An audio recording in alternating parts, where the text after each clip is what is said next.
powerful মানুহ এই ভাৰতত কোন আছে মোৰ এটা ফোন প্ৰমোদ বড়োৰ তাত যায় এটা ফোন হাগ্ৰামা মহিলাৰী তাত যায় তাৰমানে আৰু কি পাৱাৰ লাগে কক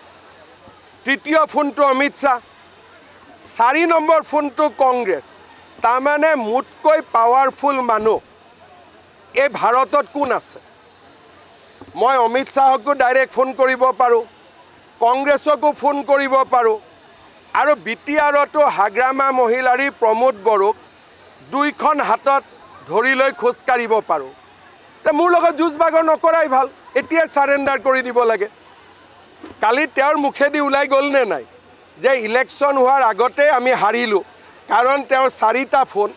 এটা প্ৰমোদ বড়োৰ লগত এটা হাগ্ৰামা মহিলাৰীৰ লগত বিটিএডিত যদি প্ৰমোদ বড়োৰ লগতো কাবাৰ ভাল থাকে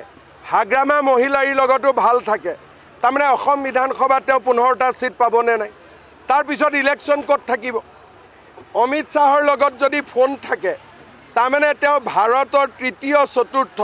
শক্তিশালী ব্যক্তি হ'ল নে নাই আকৌ যদি কংগ্ৰেছৰ লগতো ফোন থাকে অৱশ্যে আছে মই মিছা নকওঁ কংগ্ৰেছৰ লগত ডাইৰেক্টলি আছে যদি কংগ্ৰেছৰ লগতো থাকে তাৰপিছত এইবিলাক কষ্ট কৰি কিয় ঘূৰি ফুৰিব লাগে তেওঁতো নিজেই ক'লে মই কিমান পাৱাৰফুল